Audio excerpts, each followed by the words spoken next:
Ang pagbabawas ng timbang at pagpapanatili nito ay isang hamon na nangangailangan ng tamang kaalaman at dedikasyon. Ang susi sa isang matagumpay na plano sa pagbaba ng timbang ay hindi lamang ang pagkain ng tamang pagkain, kundi pati na rin ang pagbuo ng isang malusog na pamumuhay. Una sa lahat, mahalagang tukuyin ang mga layunin sa pagbabawas ng timbang. Mag-set ng realistiko at tiyak na mga layunin. Halimbawa, ang pagnanais na mawalan ng kalahating kilo bawat linggo ay hindi lamang makakamit, kundi ito rin ay isang laging tamang hakbang patungo sa mas malusog na katawan. Ito ay nagbibigay daan upang mabawasan ang timbang ng unti-unti na makakatulong sa katawan na mag-adjust at mapanatili ang pagbaba ng timbang.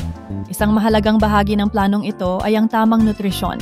Iwasan ang mga processed foods na puno ng asukal at taba. Sa halip, pumili ng mga sariwang prutas, gulay, lean proteins at whole grains. Ang pagbuo ng isang balanced meal plate ay makakatulong sa pagkontrol ng iyong dami ng kinakain. Isang magandang prinsipyo ang fractioning ng iyong pagkain.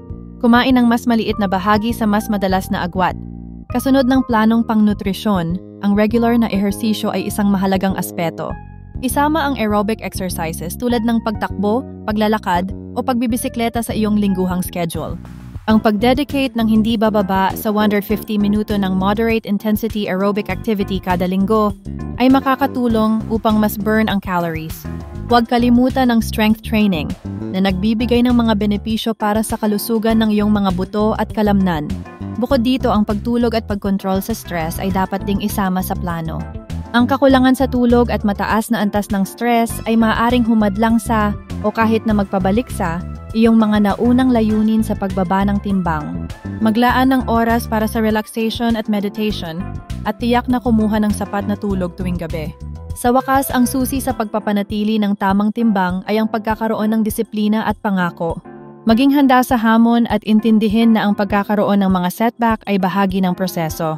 Mahalaga ang pagkakaroon ng suporta mula sa pamilya at kaibigan na mag-uudyok sa iyo na ipagpatuloy ang tamang landas hanggang sa makamit ang iyong layunin na maging malusog.